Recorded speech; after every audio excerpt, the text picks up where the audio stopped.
स्वतःला डॉल समजून नाचायला आवडायचं. सगळ्या क्लास समोर मला चिडवलं, मला बॉबी डार्लिंग मला नाव होतं. Y your voice is like a girl.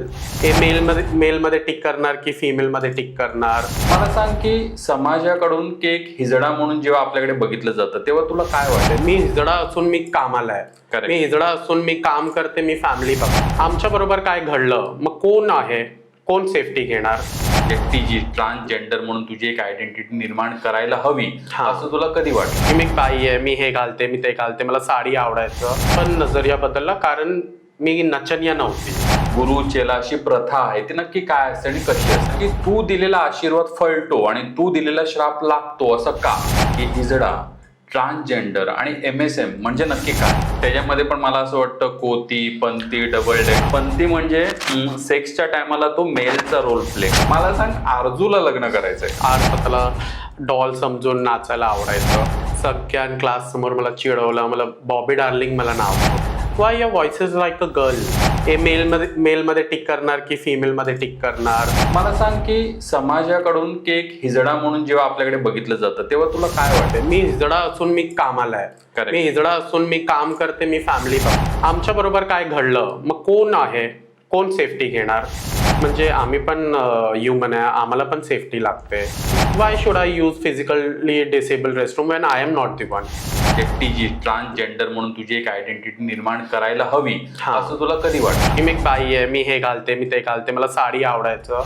हो, जेंडरसाठी कोणी सपोर्ट नाही केलं. आईसाठी एक मुलगा चोर असू द्या, पण नजरिया बदलला कारण मी नचनिया नव्हती. गुरु चेलाशी प्रथा आहे ती नक्की काय असते आणि कशी असते? मी तिला सांगितलं होतं की तू जाणून बुजून असं करते. की तू दिलेला आशीर्वाद फळतो आणि तू दिलेला श्राप लागतो असं का? की हिजडा, ट्रान्सजेंडर आणि MSM म्हणजे नक्की काय? त्याच्यामध्ये पण मला असं वाटतं कोती, पंती, डबल डेक. पंती म्हणजे सेक्सच्या टायमाला तो मेलचा रोल प्ले. मला सांग, आरजूला लग्न करायचंय. सरकारने लाडक्या बहिणीसाठी केवढे लाडके अमाऊंट. असं कधी झालं होतं की तुला असं वाटलं की माझ्याकडे माणूस म्हणून बघितलं गेलं? सरकारने लाडक्या बहिणीसाठी केवढे लाडके अमाऊंट. असं कधी झालं होतं की तुला असं वाटलं की माझ्याकडे माणूस म्हणून बघितलं गेलं? Papa, टप्पा टप्पा बोला ऐका आणि कनेक्ट व्हा झपाट्यानं. नमस्कार, बाप्पा गप्पा टप्पामध्ये आपल्या सगळ्यांचं सहर्ष स्वागत आहे. आज आपण एक अशा व्यक्तिमत्वाशी बोलणार आहोत की ज्याच्याबरोबर सहजासहज कोणी बोलायला जात नाही, त्याच्या जवळ जात नाही. तो आला तर लोक घाबरतात. जाणून घेऊया की त्यांचा नक्की प्रवास कसा असतो. त्यांचं सुद्धा एक वेगळं विश्व असतं. आज आपण गप्पा मारणार आहोत तुमच्या पॉडकास्टमध्ये, ज्याचं नाव आहे बाप्पा गप्पा टप्पा. आज आपले गेस्ट आहेत आरजू शेख. नमस्ते. नमस्कार, माझं नाव आरजू शेख. मी एका MNC मध्ये as a floor manager job करते. मी एज्युकेटेड आहे आणि मी मेकअप आर्टिस्ट पण आहे. मी लाईफमध्ये खूप स्ट्रगल केलं आहे. शूटिंगमध्ये पण काम केलं आहे, मेकअप आर्टिस्टचं पण केलं आहे, लावणी डान्सर होती मी, आणि आता सध्या तरी जॉबला आहे. Very good. आरजू, खूप छान तू काम करतेस. मला तुझ्या बालपणाबद्दल ऐकायला आवडेल. बालपणीत म्हणजे सुरुवात असं झालं की मला आरसासमोर एक स्वतःचे केस मेकअप करायला, केस बनवायला किंवा एखादा ओढणी घेऊन मी स्वतःला डॉल समजून नाचायला आवडायचं. नंतर सुरुवात अशी झाली की एकदा 6वी कक्षात होती, माझ्या कम्प्युटर सरांनी मला सगळ्या क्लाससमोर मला चिडवलं, मला बॉबी डार्लिंग मला नाव ठेवलं. मला बॉबी डार्लिंग हे विषय मला काही माहिती नव्हतं. म्हणजे तेव्हा मला वाटायचं कॅरेक्टर म्हणजे एक हे आहे सेलिब्रिटी. नंतर बघितलं तर ते कॅरेक्टर निघाला आणि बॉबी डार्लिंग म्हणजे गे कॅरेक्टर. मग त्या दिवसापासून मला सगळे चिडवायला लागले क्लासमध्ये, Bobby darling Bobby darling Bobby darling. मग मी थोडंसं ट्रॉमामध्ये जायची. मग ती स्कूलमधनं सफर. त्यानंतर सेम मी जेव्हा 8th स्टँडर्डमध्ये प्रमोट झाली, मग एका टीचरने, इंग्लिश मॅडमने मला क्लाससमोर मला अशी टोक दिली की Y your voice is like a girl. तेव्हा मी अशी सॉफ्ट बोलायची. मग तिने मला चिडवलं. मग पूर्ण क्लास हसायला लागले. ओके. हे सगळे गोष्टी मला ट्रॉमामध्ये आम्हाला टाकलं त्यावेळेला. बरोबर. त्यानंतर कॉलेज लाईफ चालू झाली. बरोबर.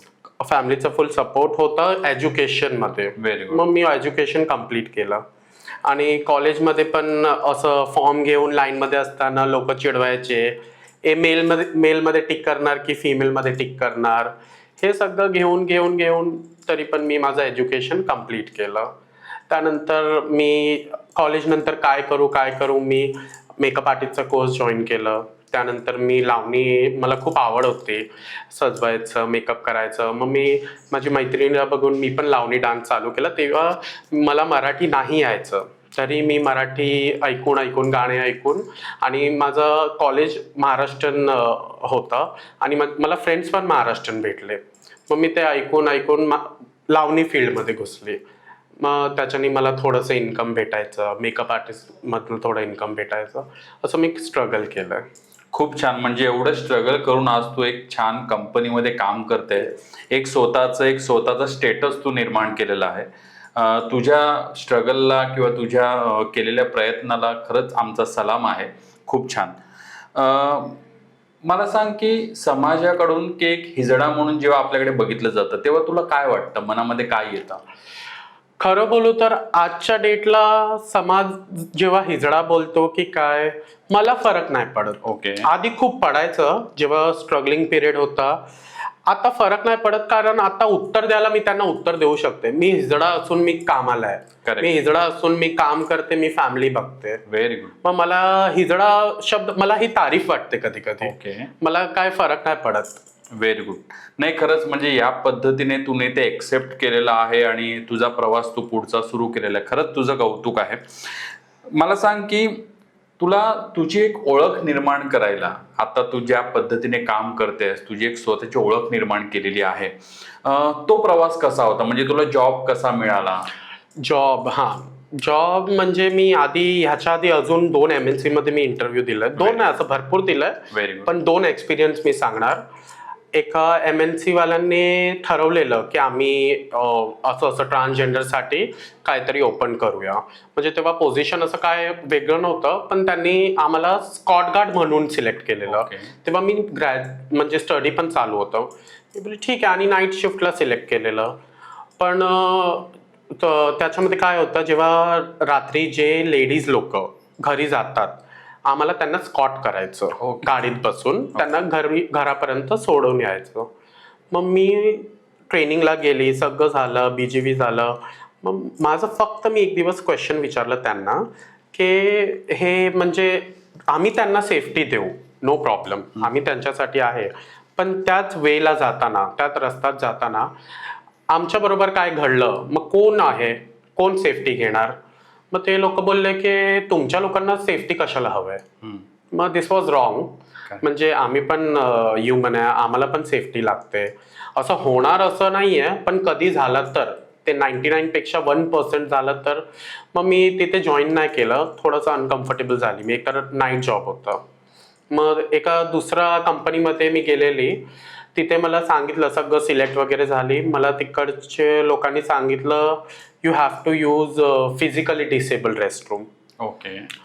तर मला असं आलं, why should I use physically disable restroom when I am not the one? मला ते नाही आवडलं.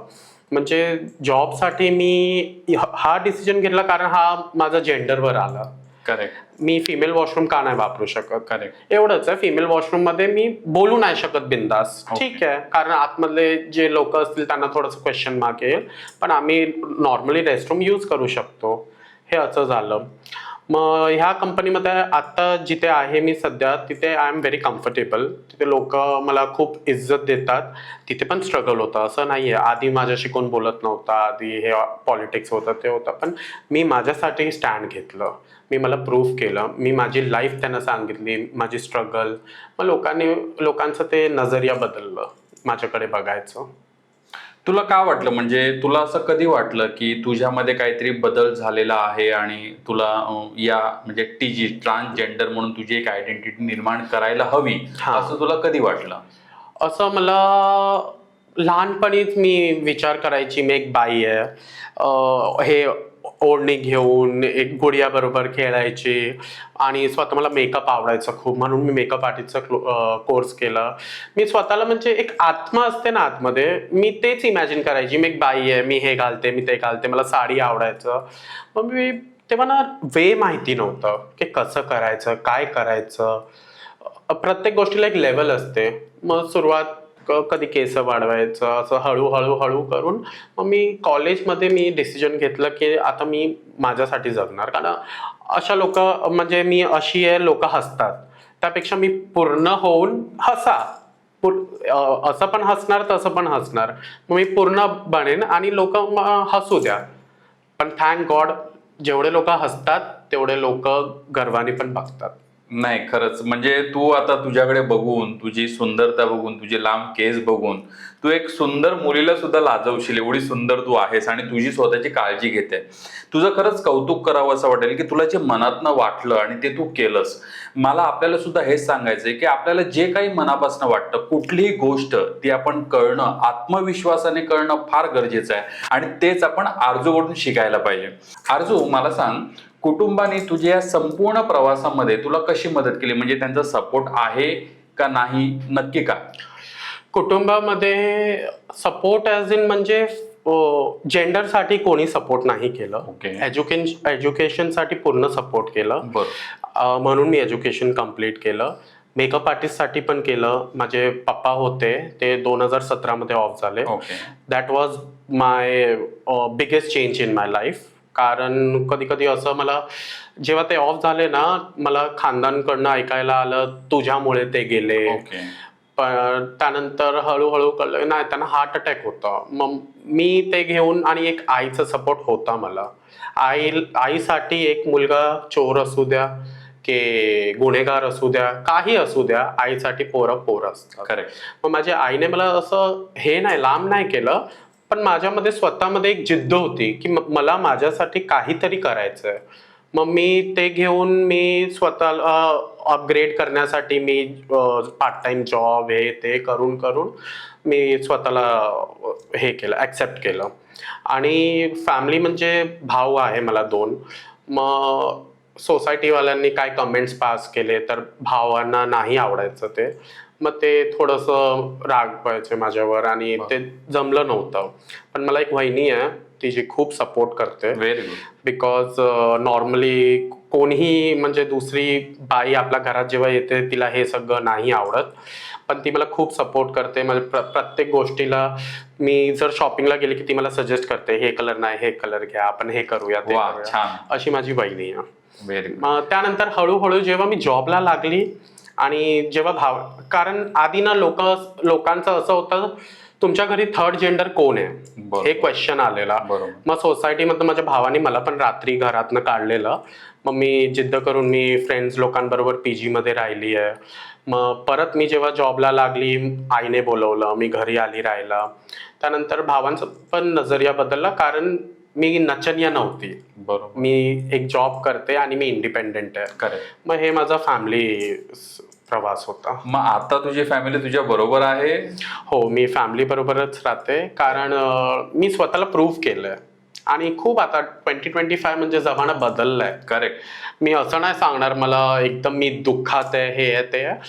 That is happens with everyone. एका पुरुषाला पण सगळे ॲक्सेप्ट नाही करत. करेक्ट. पुरुषाला कधी आईबापांना आवडत नाही जेव्हा बायकोचं ऐकतो, आणि एका बाईला पुरुष आवडत नाही जेव्हा तो आईबाबांचा ऐकतो. करेक्ट. आणि एक बाई म्हणजे जी शॉर्ट कपडे घालते ते कोणाला आवडत नाही, जी ओव्हर घुंगट घालते ते पण कोणाला आवडत नाही. मग हे दुनियाचा नजरिया आहे, म्हणजे सगळ्यांना सगळी गोष्टी नाही आवडत. मग मी ते 2025 मध्ये हेच शिकलोय, गो ॲज पर द फ्लो. खूप छान आरजू, तुझ्या स्पिरिटला माझा सलाम आहे. खूप छान पद्धतीने तू स्वतःला ग्रो करतेस आणि पुढे जातेस. आरजू, मला हे तुझ्याकडनं ऐकायला आवडेल की नक्की गुरु चेला हे नक्की काय, म्हणजे गुरु चेलाचा संबंध नक्की काय आहे? तुमच्यामध्ये गुरु चेला अशी प्रथा आहे ती नक्की काय असते आणि कशी असते? गुरु चेला म्हणजे एका बाळाला आईची गरज असते, एका शिक्षकाला टीचरची गरज असते. बरोबर. तसं हिजडपणाला गुरुची गरज असते. ओके. गुरु म्हणजे जेव्हा आम्ही डिसाईड करतो की आम्हाला पूर्ण असं बाई बनून राहायचं आहे, ॲज अ ट्रान्सजेंडर आम्ही जगू, मग तेव्हा ना गुरु असते जे आपल्याला रस्ता दाखवते. बरोबर. आम्ही त्यांच्या नावावर चेला होतो, ते आपल्यावर असतं. आम्हाला कोणती गुरु पाहिजे, कशी गुरु पाहिजे, कोण जबरदस्ती वगैरे नाही करत. मग ती गुरु फक्त आम्हाला रस्ता दाखवते.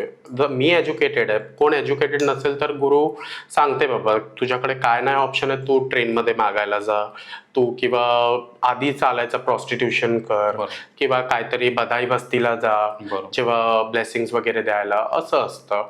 गुरु चेला प्रथा इम्पॉर्टंट असते कारण तुम्ही बघितलं असेल खूप ठिकाणी पुरुष लोक साड्या वगैरे घालून सिग्नल वगैरे आणि ट्रेनमध्ये वगैरे ते मागतात. ते भैरूपी लोक असतात. ओके. मग असं कोण आम्हाला वाटलं की कोण XYZ आहे, आम्ही विचारू शकतो की बाबा कोण आहे तू, तुझी गुरु कोण आहे, ओळखीची आहे का, आम्ही फोन लावू शकतो. नसेल तर आम्हाला कळतं हे भैरूपी आहे. मग त्यासाठी पण इम्पॉर्टंट आहे. बरोबर. म्हणजे मला वाटतं की कुटुंबाचा प्रमुख म्हणून गुरु काम हो, करतो. हो. Very good. आणि आता हे पण बघितलं जातं, तू सांगितलंस की भैरूपी हा प्रकार जो आहे, आज मला वाटतं की लोकांना पैसे कमवायचे असतात, इझी लाईन आहे ती, आणि ते लोक कपडे परिधान तसे करतात आणि पैसे मागायला जातात. त्याला आपण मंगती आपण करतो असं त्याला म्हणतात. Very good. लोक बहुतेक वेळा तुमच्याकडे लग्न, मुंज किंवा घरात काहीतरी चांगलं कार्य आहे त्यावेळेलाच येतात, एरवी ते येत नाही. तर तुला काय म्हणायचंय? ह्याच्यावरती जास्त काय वाटत नाहीये कारण ती प्रथा आहे. आणि ब्लेसिंग्स द्यायला बोलवतात कारण तुम्ही ऐकलं असेल रामायणमध्ये जेव्हा राम इथे गेलेले वनवासला आणि जेव्हा परत आलेले तेव्हा कोणी नव्हता, कारण त्यांनी सांगितलेलं की औरते चले जाओ, आदमी चले जाओ. Correct. मग तिथे 2 होते जे आमच्या मधनं होते. Correct. मग ते तिथेच थांबलेले. मग तेव्हापासून रामने सांगितलेलं की यांचा आशीर्वाद सगळ्यांना लागेल आणि आयुष्यभर तेच प्रथा चालू आहे. मग कोणाचं लग्न असू द्या की न्यू शॉपची ओपनिंग असू द्या, काय पण असू द्या, मग लोक आम्ही जातो, आम्ही थोडासा डान्स वगैरे करतो. मग लोक जेवढं त्यांच्या हिशोबाने ते ब्लेसिंग्स देतात. करेक्ट. हां, आणि आम्ही मनापासून आशीर्वाद देऊन आम्ही आमचं. अर्जुन, मला अजून एक आठवतंय की फार वर्षापूर्वी ना मी अशा TG वरती ऑब्जेक्शन घेतलं होतं. मी तिला सांगितलं होतं की तू जाणून बुजून असं करते, पण तिने मला सांगितलं की नाही, तसं मी नाही करत. आणि मी तिला प्रश्न विचारला की तू दिलेला आशीर्वाद फळतो आणि तू दिलेला श्राप लागतो असं का? तर तिने मला सांगितलं की अमित, कसं आहे ना, तुम्ही लग्न केलेली माणसं, तुम्ही एखाद्याला आशीर्वाद देतात ना तेव्हा आपल्या मुलांचं राखून देतात, आमच्या मागे पुढे कोण नाही. त्यामुळे आम्ही जे काय करतो ना ते मनापासून करतो. त्यामुळे त्यांनी दिलेला आशीर्वाद हा मनापासून आपल्याला फळतो आणि त्यांनी दिलेला श्राप हा आपल्याला लागतो, असं मला त्यांनी सांगितलं होतं. आणि ते मला कुठेतरी योग्य वाटतं आहे. त्याच पद्धतीने तुम्ही आता जे सांगितलंस ते आहे. अर्जुन, मला सांग की जे हिजडे आहेत त्यांनी फक्त ट्रेनमध्ये भिकच मागून काम करायचं का ते सुद्धा काही करू शकतात असं तुला वाटतं? त्यासाठी मी एक लाईव्ह एक्झाम्पल आहे. कारण ट्रेनमध्ये मागणं म्हणजे हे ओल्ड जमानापासून चालू आहे, कारण तेव्हा काही सोर्स नव्हतं. आताही सोर्स नाही आहे. जर तुम्ही शिकलेले नाही तर तुम्ही काय करणार? एका हिजड्याला कोणी घरात हाऊसकीपिंगच्या कामासाठी नाही ठेवू शकत, कारण कोणाला काय असेल काय नसेल म्हणजे मनात मग ते नाही ठेवू शकत. आणि कोण किराणाच्या दुकानात कॅशियर म्हणून पण नाही ठेवू शकत. पण आता जमाना बदललाय. पण जे शिकलेले नाहीये मग त्यांना ऑप्शन नाहीये, मग ते ट्रेनमध्ये मागणार किंवा दुसरं काहीतरी काम करणार, पोटासाठी काय ना काय करावं लागतं. मग ते आहे आणि ते बंद नाही झालंय अजून. आणि ज्यांना आवडतं ते बधाई बस्तीला जातात. ओके. मला अर्जुन तुझ्याकडनं एक समजून घ्यायला आवडेल की हिजडा, ट्रान्सजेंडर आणि MSM म्हणजे नक्की काय? हिजडा, ट्रान्सजेंडर आणि MSM. आपण इंग्लिशमध्ये बोललो तर ट्रान्सजेंडर, ओके, हिंदीमध्ये बोललो तर किन्नर किंवा हिजडा, ओके, आणि MSM म्हणजे लोकांना मेल टू फिमेल बोला किंवा मेल टू ट्रान्सजेंडर असं आहे. पण लोकांना एक्सप्लेन करायला हे खूप डिफिकल्ट आहे. ओके. कारण इंग्लिशमध्ये बोलायला गेलो तर लोकांना वाटतो की हे मेल टू फिमेल ट्रान्सजेंडर. लोकांच्या नजरेत असं येतो की हे आधी मेल होतं, बरोबर, हौशासाठी फिमेल झालंय. ओके. पण त्यांना हे माहिती नाही, इंग्लिशमध्ये आपण ट्रान्सजेंडर बोलतो त्याला, बरोबर, आणि हिंदीमध्ये बोललं तर हिजडा. आमची ओळख म्हणजे हिजडा आहे. बरोबर. हा, आणि एका मर्दाला तुम्ही जबरदस्ती साडी घालून नाही घेऊ शकत. घेऊ शकत. तसंच एका बाईला आम्ही जबरदस्ती टॉमबॉय बनवून नाही नाही फिरवू राहू शकत, शकत. बरोबर. मग हे आमच्यामध्ये नॅचरल आहे. Okay. मेल टू फिमेल एका जमान्यासाठी एका आईसाठी असं होऊन जातं. मग त्याच्यामध्ये आम्हाला काय ऑब्जेक्शन नाही आहे. मग that is known as transgender आणि हिंदीमध्ये हिजडा हिजडा. किंवा किन्नर. आणि MSM म्हणजे men having sex with men हा हा. जो प्रकार आहे हा. तो आपण आपल्या कम्युनिटीमध्ये घेता का त्याला एक ते that is sexual fantasies. Okay. MSM म्हणजे गे फॅन्टसी आपण बोलू शकतो. ओके. कारण आम्हाला तर एम नाही लागत शब्द, आम्ही फिमेल मध्ये आहे. मग gay sexual things comes into fantasy. बरोबर. आता एका पुरुषाला कधी कधी बाई पण आवडते, कधी पुरुष पण आवडतो. बरोबर. That is known as bisexual. बरोबर. तो if you go into sexual topics there are lot of things to explain. बरोबर. असं आहे. नाही, तू थोडक्यात जर आमच्या प्रेक्षकांना सांगितलं ते बरं होईल. म्हणजे जेव्हा एका पुरुषाला पुरुष आवडतो त्यांना आपण बोलतो गे सेक्स. ओके. एका बाईला बाई आवडते त्याला आपण बोलतो लेस्बियन. Lesbian. हा. जेव्हा आम्हाला कोण एखादा पुरुष आवडतो बरं. तेव्हा आम्हाला नॉर्मल आमचं ते प्रेम वाटतं. प्रेम असतं. हा. Correct. मग तेव्हा त्याच्यासाठी काय शब्द नाहीये. हा, पण तेव्हा एका पोरावर लोक क्वेश्चन करू शकतात की तुला ही किन्नर का आवडते, तुला हिजडा का आवडते, असं आहे. बरोबर. म्हणजे that is sexual things. Okay. आम्ही बाई आहे, आम्हाला पुरुष आवडतात. बरोबर. हा. आणि एका पुरुषला जर पुरुष आवडतो that is gay attraction. MSM category म्हणजे करेक्ट. त्याच्यामध्ये पण मला असं वाटतं कोती, पंती, डबल डेकर. हो हो हो. हे सगळे म्हणजे हे आमची एक वर्ल्ड आहे. ओके. हा. म्हणजे जेव्हा आम्ही टीनेजला ग्रो होतो, म्हणजे जेव्हा एक पॅन्झी वर्ल्ड मध्ये असताना मग आम्हाला हे कोडवर्ड असतं. बरोबर. हा. मग आम्ही तेव्हा हे वर्ड्स वापरतो. ओके. हा. मला असं वाटलं की ते वर्ड फक्त MSM साठी आहे. हा. ओके. आणि आपण TG मध्ये हा. येतात किंवा हा. ट्रान्सजेंडर किंवा हिजड्यामध्ये हा. आहेत. तुमच्यामध्ये सुद्धा कोती, पंती, डबल डेकर असं वापरतात? हे म्हणजे वापरत असं डेली लाईफ मध्ये काय शब्द नाही, नाहीये, तसं तर पण ते नाही. कोडवर्ड आहे. ओके. हा. ओके. म्हणजे ते गे लोकांमध्ये जास्त चालतं ओके. की एक कोती एक पंथी जा रहा है. हम्म. म्हणजे हे बघ एक हँडसम जातोय, असं आहे ते. मी प्रेक्षकांना सांगतो की कोती म्हणजे जो व्यक्ती आहे तो फेमिनाईन दिसतो किंवा मुलीसारखा दिसतो किंवा वागतो किंवा बोलतो, चालतो. पंती म्हणजे सेक्सच्या टायमाला तो मेलचा रोल प्ले करतो. आणि डबल डेकर म्हणजे कधी मेल आणि कधी फिमेल अशा पद्धतीनं MSM या कॅटेगरीमध्ये बघितलं जाते. आरजू, मला सांग की लग्न किंवा नातेसंबंध या गोष्टींकडे तू कसं बघतेस? आम्ही म्हणजे डिसाईड केलेलं असतं की आमच्या नशिबात लग्न नाहीये. करायची इच्छा असते, पण मी ऍक्सेप्ट केलंय की आमच्या नशिबात हे लग्न म्हणजे हे शब्दच नाही. नाही, पण आता तर लग्न होत आहेत. लग्न होत आहेत कारण गव्हर्नमेंट चेंज झाली होय. आहे.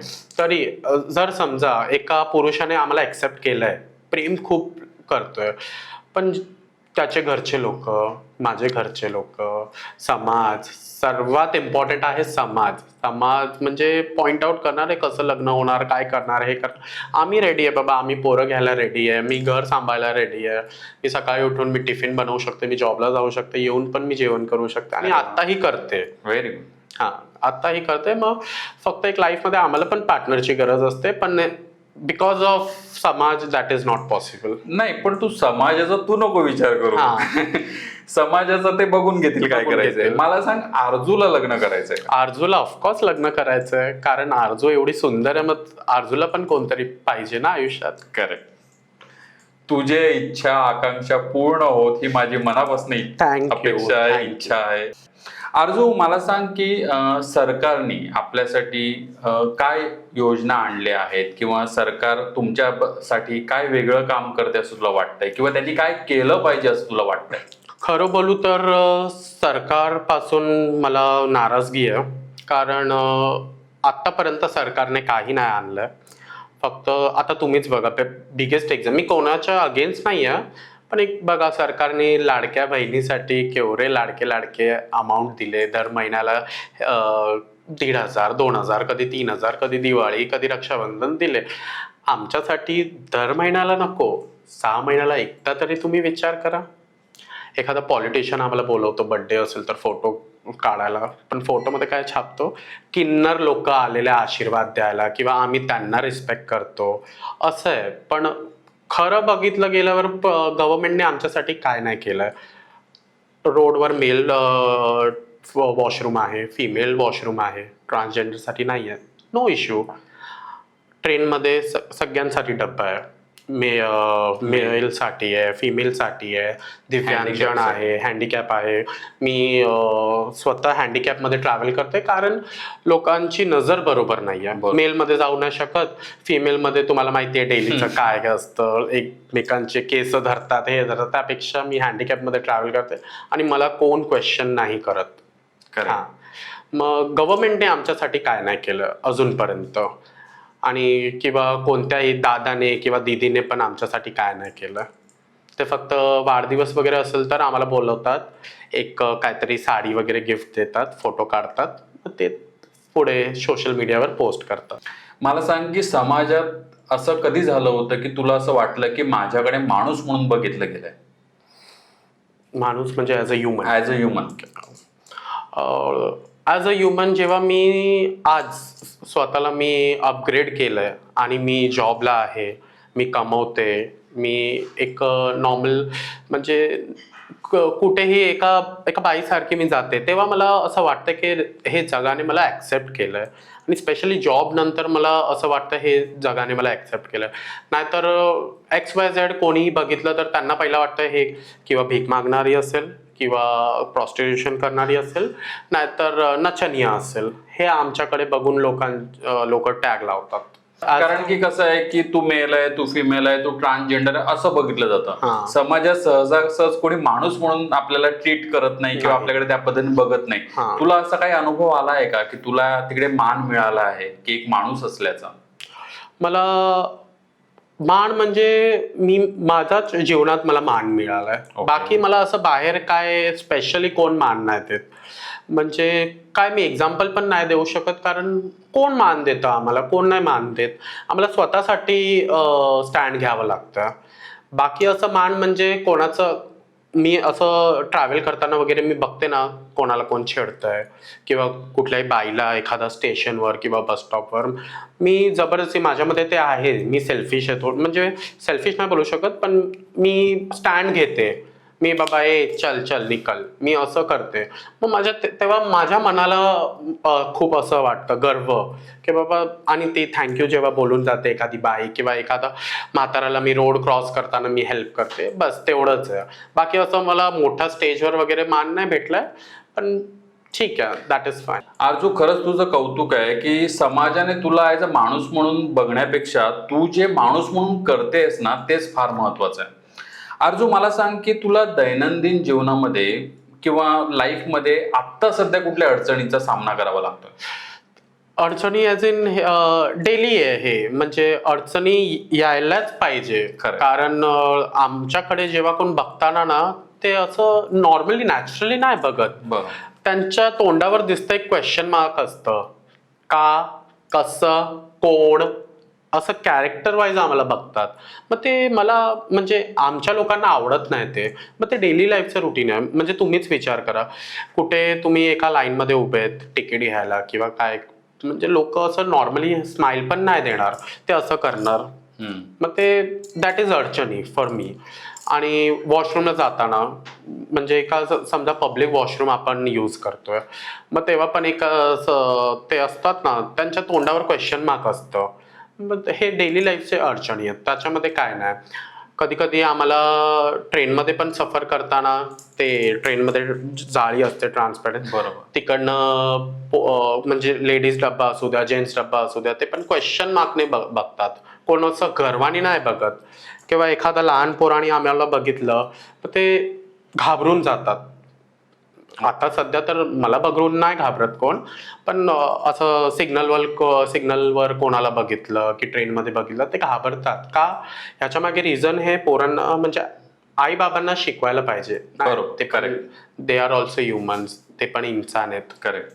खरंच आरजू, म्हणजे तुला या पॉडकास्टमध्ये बोलवण्याच्या मागचा उद्देश तोच होता की आपण सगळ्यांकडे एक माणूस म्हणून बघितलं पाहिजे, ना की कुठला जेंडर म्हणून ओळखायला पाहिजे की हा मुलगा आहे, हा मुलगी आहे, किंवा हे ट्रान्सजेंडर आहे, तिने हेच केलं पाहिजे किंवा त्यांनी तेच केलं पाहिजे. आता 2025 आहे, सगळ्यांना सगळ्या गोष्टी कळण्याची मोकळीक आहे. तर एक माणूस म्हणून जर आपण बघितलं तर नक्कीच आपण सगळ्या लोकांना छान पद्धतीने वागणूक देऊ शकतो. मला सांग की युवकांनी तुमच्याकडे बघण्याचा दृष्टिकोन बदलला पाहिजे, त्यासाठी नक्की त्यांनी काय केलं पाहिजे? काय तुला युवकांना संदेश द्यावासा वाटतो? मी हेच संदेश देणार आपल्या प्रत्येक पॅरेंट्सला, हजबंड वाईफ लोकांना, कोणालाही, की जेव्हा तुमच्याकडे एका बाळाला तुम्ही जन्म देतात तेव्हापासूनच सुरुवात करा की ह्या जगात 3 जेंडर आहे, मेल, फिमेल आणि ट्रान्सजेंडर. ह्याच्याने आम्हाला खूप म्हणजे ह्या सराउंडिंगमध्ये श्वास घ्यायला खूप कम्फर्टेबल वाटेल. खूप छान. आणि जर तुला थेट संदेश द्यायचा असेल सगळ्यांना तर काय देशील? हेच सांगेन, आम्ही म्हणजे कोणापेक्षा आम्ही कमी नाही, आम्ही पण तेच करू शकतो जे तुम्ही करतात. फक्त तुम्ही मौका देऊन बघा, जग सुंदर वाटेल. खूप छान, तुझ्याशी गप्पा मारून खूप मजा येते. आता आपण जाऊया रॅपिड फायर राऊंडकडे. लोकांचा कोणता प्रश्न ऐकून तुला जास्त राग येतो? लोकांचा प्रश्न हेच, हा असं कसं झालं, ही अशी कशी आहे, कोण आहे, म्हणजे हेच जेव्हा जेंडरवर क्वेश्चन करतात ते आम्हाला नाही आवडत. मला सांग की हिजडा हा शब्द तुम्हाला अपमानास्पद वाटतो की आपली ओळख म्हणून? ओळख म्हणून वाटते, अपमान अजिबात नाही वाटत. मला खूप आवडते. तुम्ही कोणी मला हिजडा बोला, मला आवडतं.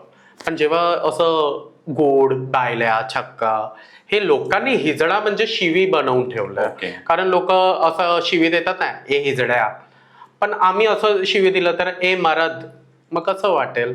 लोकांनी हे शब्दाला शिवी बनवून फिर ठेवलं. मर्द को भी दर्द होगा. दर्द होगा. मला सांग की तुझ्या आयुष्यातला आनंदी क्षण कोणता?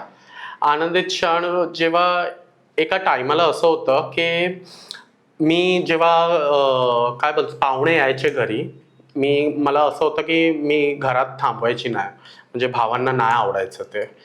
पण आज जेव्हा रिलेटिव्ह लोक फोन करतात किंवा काय करतात, ते भावांच्या आधी ते मला विचारतात. Very good. आणि मी माझी आईची पूर्ण काळजी घेते. मग हे माझ्यासाठी आवडता क्षण आहे आणि पिरियड पण आहे की मी माझी आईची काळजी घेते. We proud of you. तू जे काम करतेस ते खरंच तुझ्या या कामाला सलाम. Thank आणि तू असंच काम पुढे ठेवत चालू ठेव. मला सांग तुझा आयडॉल कोण आहे? खरं बोलू तर श्री स्वामी समर्थ, ते माझे आयडल आहे. मी एक मॉमेडियन आहे, पण मी आधी जेव्हा PG मध्ये राहायची ना, स्ट्रगलिंग टायमाला, खूप वर्ष राहिली आहे. आम्ही 3 मैत्रिणी होतो. मग अचानक एका मैत्रिणी जिचं डिपॉझिट होता मनी, आणि आम्ही शेअरिंग PG अमाऊंट द्यायचो दर महिन्याला, तिने अचानक ते घर खाली करायचं हे घेतलं, डिसिजन घेतलं. आणि डिपॉझिट तिचं आहे, म्हणजे रक्कम म्हणजे 50,000, मोठी गोष्ट, कुठून आणणार, काय करणार. मग ती असं डिसाईड केलं, तिने डिसिजन घेतला आणि ती निघून गेली स्वतःचे पैसे घेऊन. आणि त्यानंतर मी आणि माझी अजून एक मैत्रीण, ती आम्ही नाही करून 1.5-2 महिना आम्ही ना फक्त फिरत राहिलो. इथे तिथे घर शोधायचं आम्ही, कुठे झोपायचं, कोण भेटतंय का, कोण मैत्रीण भेटते का, कोण हे भेटतं तर. पण मी फॅमिलीकडे नाही गेली, कारण माझ्यामध्ये जिद्द होती, मी स्वतःचं काहीतरी करणार. मग त्या क्षणी जेव्हा ती आम्हाला सोडून गेली ना, मला फक्त मनात हे यायचं, अशक्य ही शक्य करतील स्वामी. मग तेव्हापासून मी स्वामींना खूप मानते आणि तेच माझ्यासाठी माझे आयडल आहेत. खूप छान. मला सांग की तुला जर पुनर्जन्म मिळाला तर नक्की कोणत्या याच्यामध्ये तुला जन्म घ्यायला आवडेल? There is no option. I am happy as it is. मला देवाला मी फक्त सांगेल, जन्मात हिजडा म्हणूनच जन्म दे, अजून कठीण कर, पण पार करायला मला शक्ती पण दे, बस. मला सांग, समाज बदलवायला तुला जर एखादा पाऊल उचलायचं असेल तर तू काय करशील? नजरिया बदलणार. म्हणजे आपण काय मोठं नाही करू शकत, पण एखादा छोटा थिएटरमध्ये किंवा काय लोकांना आपण एक्सप्लेनेशन देऊ शकतो, सोशल अवेअरनेस करून. मग हे म्हणजे एज्युकेटेड थिंकिंगने विचार केलं तर आपण पहिला पाऊल हेच घेऊ शकतो. कारण असं लोक एखादा पॉलिटिशियनच्या भाषणाला जातात, इथे जातात तिथे जातात, पण जेव्हा एक ट्रान्सजेंडर सोशल अवेअरनेस असेल आणि जेव्हा लोक येणार आणि आमची life plus what is possible for change हे ऐकणार, तेव्हा काहीतरी होईल आपल्यासाठी. डेफिनेटली. मला तर असं वाटतं की तू पंतप्रधान बनावं, आणि जर पंतप्रधान बनलीस तर तू काय करशील? मी पंतप्रधान झाली तर पहिला मी माझे जेवढे बहिणी लोक आहेत त्यांच्यासाठी मी एखादा गरिमा ऑलरेडी आहे, पण एखादा गरिमा गृह ओपन करेन. त्यांना जे जे पाहिजे पहिला शिक्षण देणार आणि त्यांना एज्युकेशन देणार, म्हणजे शिक्षण ऑफकोर्स, आणि जॉबसाठी काहीतरी कुठे कुठे जॉब भेटतं हे शोधणार. कारण ते भीक आणि भदाई बस्तीवरनं लोकांनी आता निघायला पाहिजे आणि काहीतरी स्वतःसाठी केलं पाहिजे. मग मी हे करणार माझ्या बहिणी लोकांसाठी. करेक्ट. आता फक्त एका वाक्यात हिजडा म्हणजे काय? हिजडा म्हणजे सफर, हिजर, दॅट इज सफर. ओके. आमची जर्नी अशी आहे, म्हणजे खूप स्ट्रगल आहे, म्हणजे आमचं सफरच तसं आहे. मग हिजडा म्हणजे सफर असतं. खूप छान. म्हणजे किती जरी जर्नी तुझी अशी असलीस तरी तू योग्य दिशेने वाटचाल करतेस. खरंच आरजू, तुझ्याशी गप्पा मारून खूप मजा आली. देव तुझ्या सगळ्या इच्छा अपेक्षा पूर्ण करो, हीच फक्त ईश्वरचरणी प्रार्थना. आणि या आमच्या बाप्पा गप्पा टप्पा या पॉडकास्टमध्ये तू आलीस आणि तुझा एवढा अमूल्य वेळ दिलात आणि तुला मला समजून घेता आलं, आमच्या प्रेक्षकांना समजून घेता आलं, त्यासाठी मी खूप खूप तुझे आभारी आहे. Thank you so much. बाप्पा टप्पा टप्पा बोला ऐका आणि कोणी माझ्या पात्यानं. बाप्पा टप्पा